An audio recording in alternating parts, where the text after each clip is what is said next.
Welcome to the Celtic Myth Podshow, bringing the tales and stories of the ancient Celts to your fireside.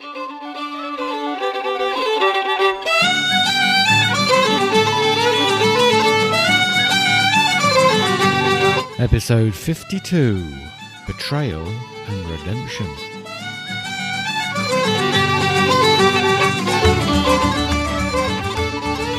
Hello, I'm Gary. And I'm Ruth.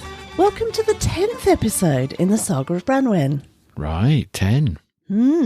Let's begin by reminding people about the contact details. If you'd like to chat, or to contact us, or to leave us any feedback, we'd love to hear from you. Please email us at celticmythshow@gmail.com. And as usual, you can leave us some voice feedback using the SpeakPipe widget on our website at celticmythpodshow.com. We'd love to hear from you all. We would. And you can find the show notes for this episode at celticmythpodshow.com/betrayal. Now, do we have any news and views? Ah, yes, we do. Something a little different this week. So what you got?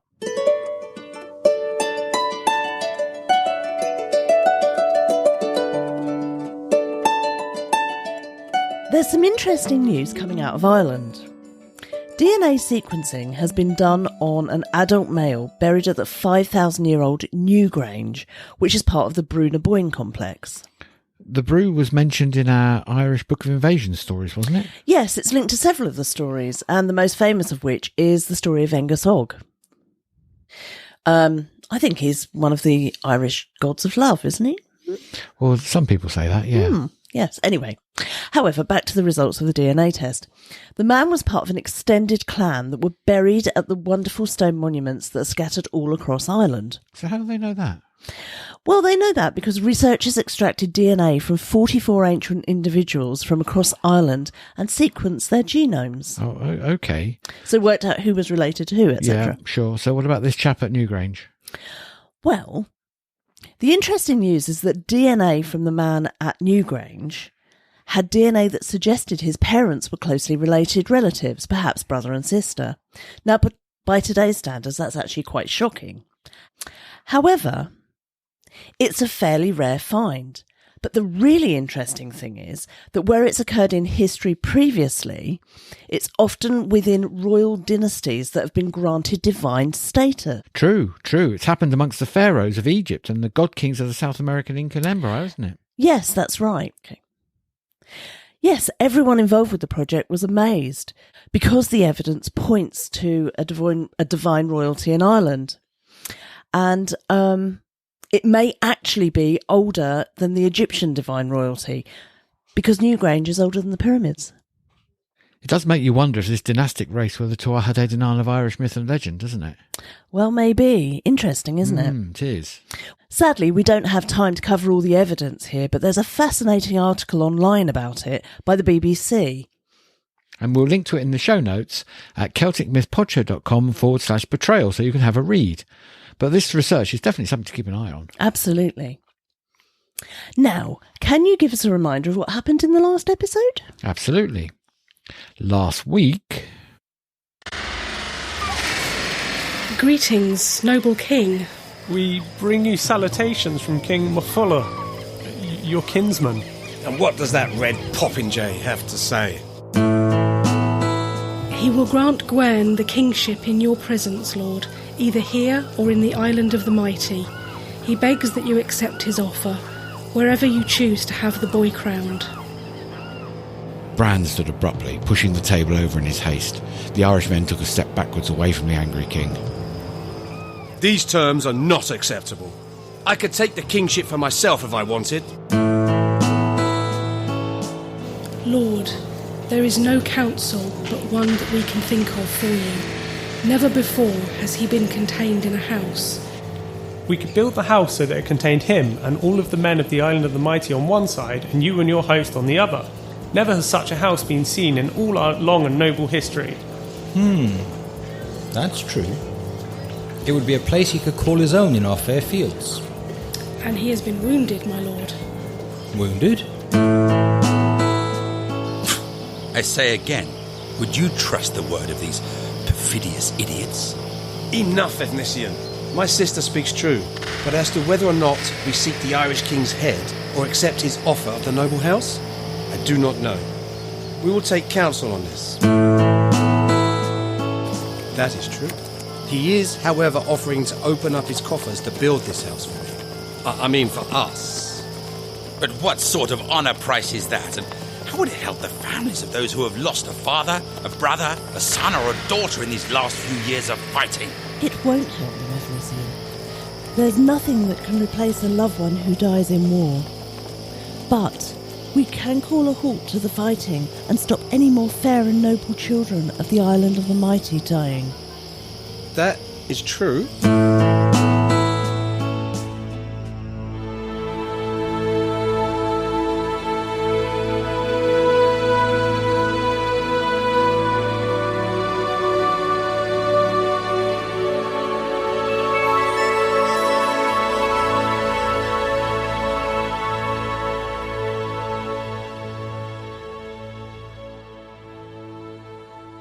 The long summer months drew on, and the children of Hwyl enjoyed many lazy days in the heat. The air was filled with the droning sound of bees buzzing over the meadow flowers, and the distant sound of trees being felled. Day after day they heard the fallen trees being prepared with adzes, and then being sawn to length and hammered into place to build the mighty house of Bran the Blessed. The great hall reached as high as the sky, and its walls were so large, so all-encompassing, that a complete hill fort could have been built inside. The roof of the great hall was supported by 200 great thick tree trunks that had been smooth and intricately carved with scenes from the High King Bran's life. The Irish had devised a very cunning trick to play on the men from the Islands of the Mighty. When the house was nearly complete, they fixed great iron hooks to these soaring columns.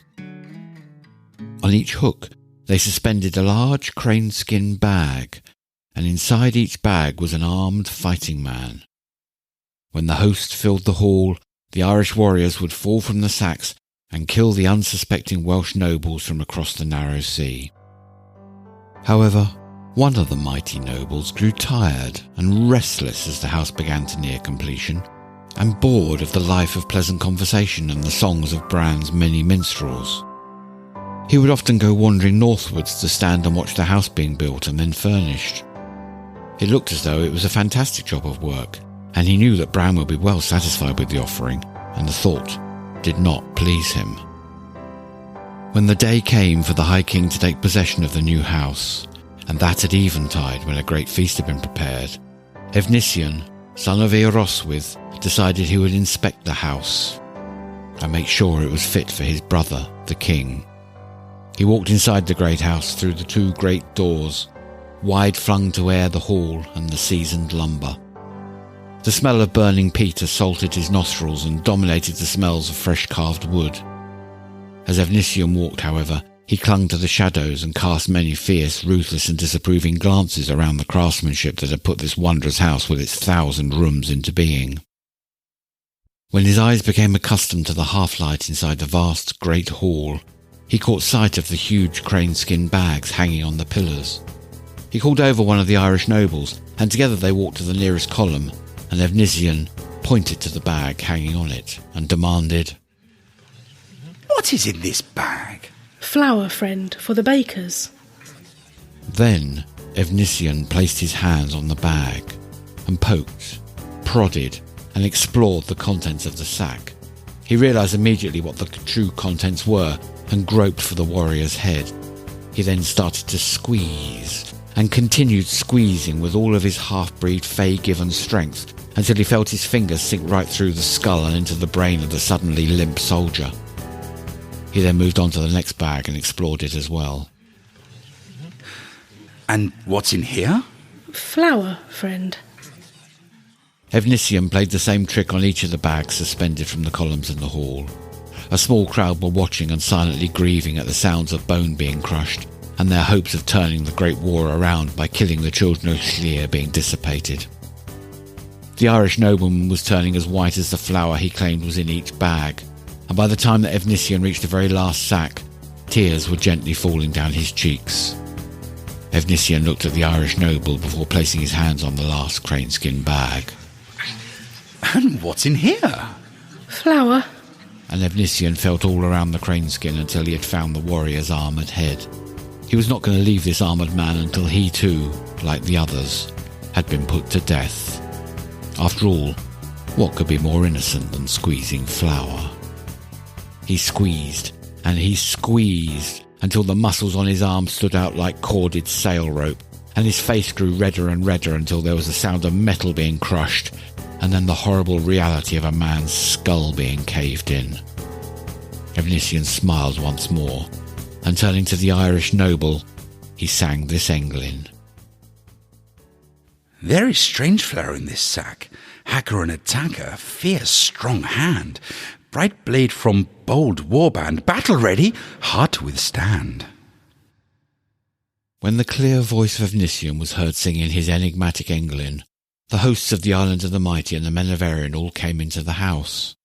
The men of Ireland came to the house from one side, and the men of the Island of the Mighty from the other, and they sat down opposite each other. Matholwch, the Red King of the Irish, stated his offer out loud so that all might hear, and Bran the Blessed called out his acceptance. The two hosts began to relax as the terms of peace between them were agreed upon. Matholwch rose from his throne and called Gwen to him. The people of Ireland all cheered and agreed that Gwen should be their king when Matholwch announced that he was stepping down from the kingship in favour of Gwen. The king then passed his son the crown and the sovereignty of all Erin. Gwen, the son of Branwen and Matholwch, was born of both islands, and although he was yet young and green, his heart was pure, and his rule promised great fairness. The two hosts were feasted then, and the mead horn made many circuits around the hall, all calling out their blessings on the peace between the islands and toasting the kingship of Gwen, the older king. The feasting seemed to go on for hours, and when the tumult of many voices began to calm down, Bran sat up a little higher on his couch and called the Irish king over to him. Gwen, the older, King of Ireland, I would hear your oaths of fealty now. We swear peace and loyalty to you and the Island of the Mighty, O mighty Bran. Gladly we acknowledge you as our High King. It is good to see you grown into such a fine man, nephew. Come, sit and drink with me. After his conversation with the High King, the boy made his excuses and went over to where Mabinogi sat and held deep converse. All could see that the elder son of Llŷr and the new King of Ireland liked each other well. Branwen sat next to her brothers, and she glowed with an inner pride and a heart full of love as she saw them welcome her son with open arms. Efnissien, the son of Eoroswydd, called to the young boy, and Gwen gladly went over to sit with him also. Efnissien watched these conversations with furrowed brow, and a cloud of darkness hovered in his eyes. He also watched the smug faces of the Irish as they watched their young king be so warmly received. Surely they have not been punished enough. Surely the honour price for our losses have not been paid. Why does the boy favour my brothers and not come to me? He could take it no longer and finally called over to Bran. Why does my nephew, my own sister's son, not come to me? Even if he weren't the King of Ireland, I would still like to show affection to the boy. Let him come to you, gladly. Gwen turned towards his uncle. Gladly would he go to his fine and handsome kinsman. The warmth of the greeting coming from the children of Llŷr had soothed away his fears and calmed the fluttering in his breast that he felt when he left the ranks of the Irish. The tall warrior was so much like the loving Efnissien that Gwen smiled in innocent anticipation. As Efnissien saw the bright smile of the boy turn towards him, the long, thin, dark fingers of an evil plan solidified in his mind. It settled into his belly like coals from a furnace, and his head buzzed with the heat of the plan. For maybe 20 heartbeats he held his breath and considered the plan as the young Gwen walked confidently towards him. Before all the gods I make this confession. What I am about to do at this very hour is an unspeakable crime against my kindred. His decision made, he rose to his feet and moved as quickly as lightning flashes from the heavens to the earth knocking Gwern over and grasping him by the feet. Before any man in the whole house could catch him, he had picked the young man up and thrust him head first into the huge central fire. No! Branwen screamed as she saw her beloved son burning in the flames, and she tried to leap forward into the blazing inferno. Bran, who had sat next to her, seized her with his right hand and his massive shield with his left. Every warrior in the great house rose to their feet, reaching for their weapons, making such a clamour as had never been heard before in a single house. The loud, deep voice of the blessed Bran boomed above the shouts and cries of the rising warriors, addressing the massed Irish forces surging forward. You dogs of Gwern, beware the one with the pierced thighs. I may be wounded, but my wrath knows no bounds. As everyone leapt into the fray with their weapons drawn, Bendigeidfran held Branwen between his shield and his shoulder. No one would get to her. The hosts of the Island of the Mighty surged forward to meet the attacking Irish. And Efnissien smiled to himself as he drew his own sword.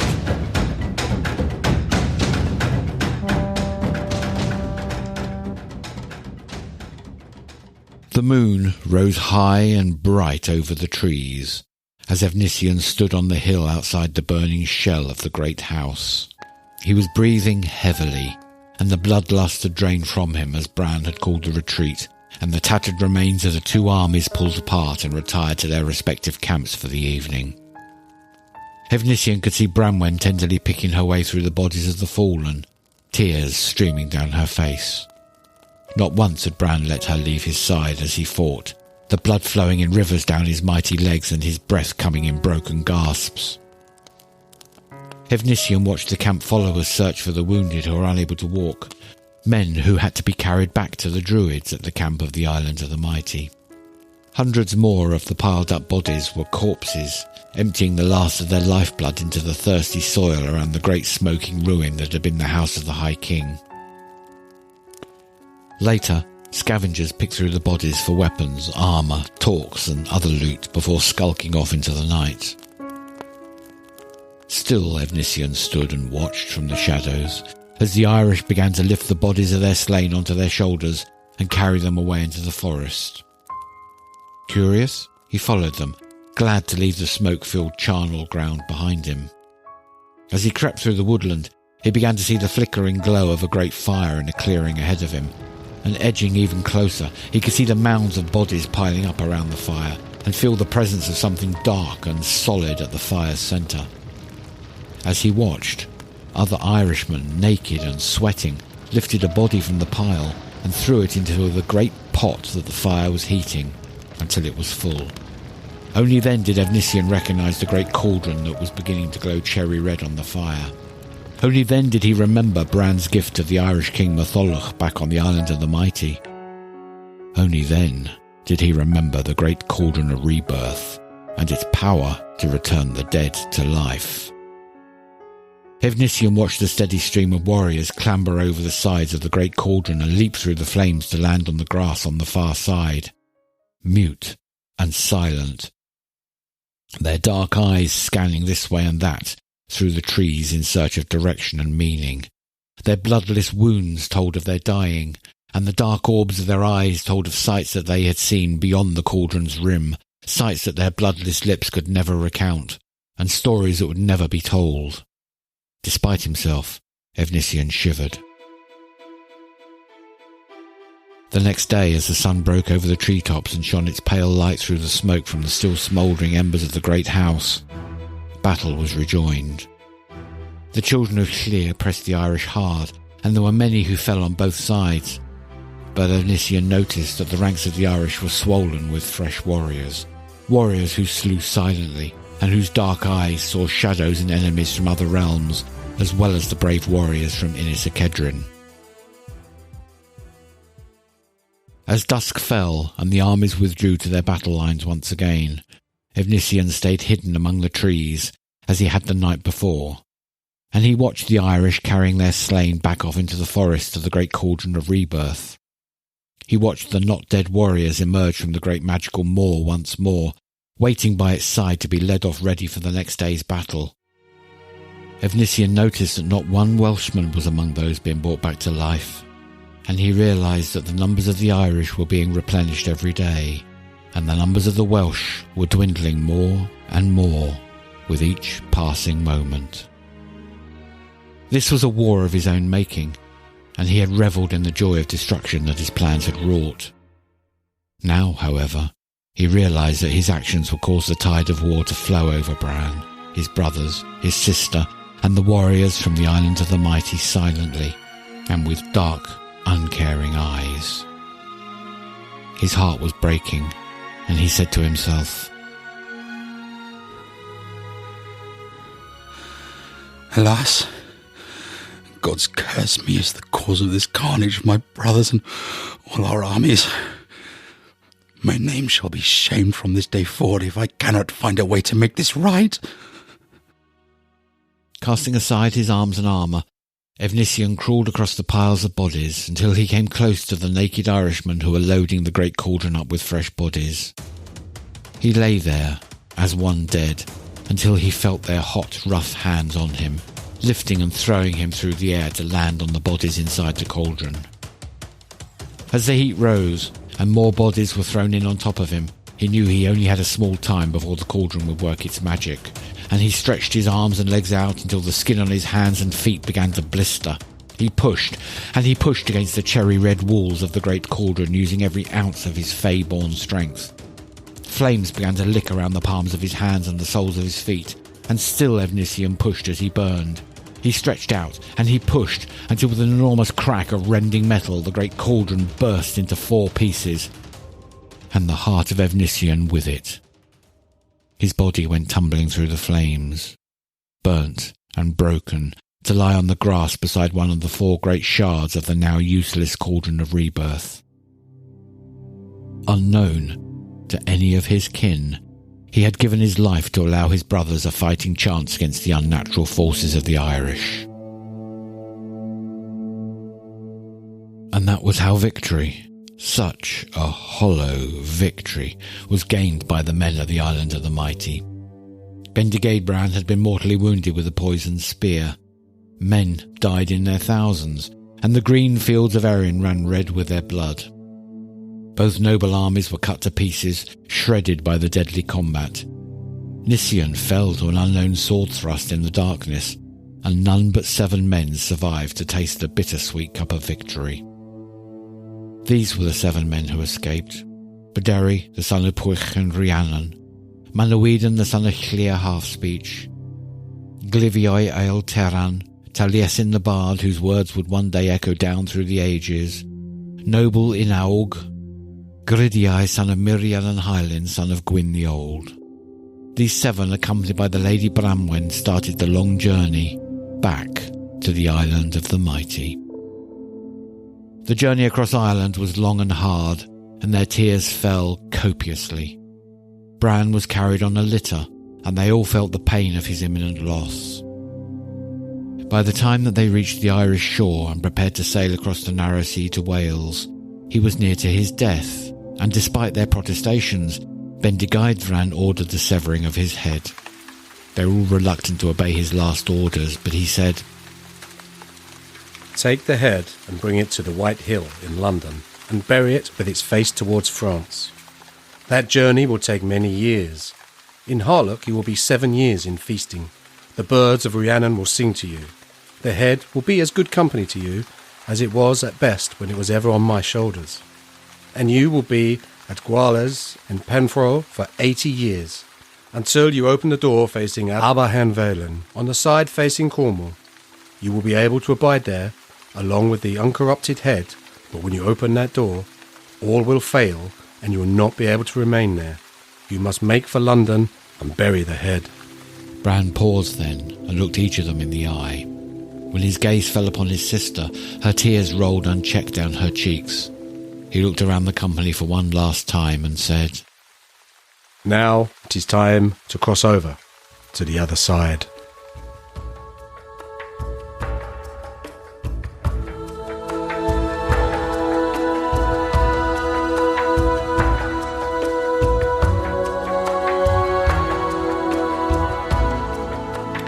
In our next episode, the 7 men return to Wales, and an increasingly despondent Branwen travels with them. Well, we have a promo for you this week from the very talented Adam Ranger. Have a listen to his super poem, Paean to the Sun. Apollo, Helios, Sol, Ra, and Lu. Oh my gods, have I missed you? Heating the earth with your rays, summer sun, oh happy days. A sun-kissed beach, a dip in the sea, sun on my bones, oh happy me. Light through the trees, a leafy glade, sun on my skin and my day is made. Walking in the hills in the warm air, a sunny smile and I have no care. The earth needs water, that I get, but I tire of getting wet. I love the winter time and too the night. The dark is magic, but it's balance, right? Oh, Apollo, Helios, Sol, Ra, and Lu. Oh my gods, have I missed you? That was Paean to the Sun, a poem written by me, Adam Ranger, and you can find it and others like it on my YouTube channel, Beneath the Long Man's Feet. All of the poems and stories generally have a nature-based or pagan theme. So join me on Beneath the Long Man's Feet, and hopefully you enjoy the poems and short stories I present for you there. You can find more of Adam's work, including more poems and some stories, on his YouTube channel, which is called Beneath the Long Man's Feet. The link to his channel will be in the show notes at celticmythpodshow.com/betrayal. Thank you very much, Adam. We'd also like to send out a huge thank you to those folks who are supporting us on Patreon at patreon.com/Celtic Myth Podcast. If you'd like to help support our podcast and help us to bring you some more wonderful shows, please do pop along to patreon.com/Celtic Myth Podcast and help us out. Well, I think that brings us to the end of this episode, so it's time for some music. What have you got for us? Have a listen to the wonderful music of Jenna Greene as she takes us through the Charge of the Goddess with her song Soul of Nature from the album Crossroads. Full details will be in the show notes at celticmythpodshow.com/betrayal. So settle back and enjoy the wonder and the mystery of The Soul of Nature by Jenna Greene. And we'll be back with you in the next episode. So we wish you many blessings and say, Hwyl fawr.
Celtic Myth Podshow.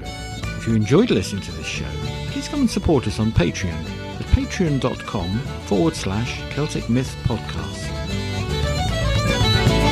We hope you'll stay tuned for the next episode.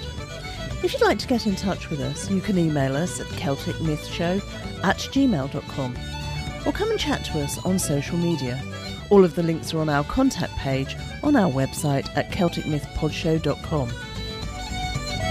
We'd also like to send out a big shout of thanks to Coolan's Hounds for our theme music, and that's available at sfhounds.com.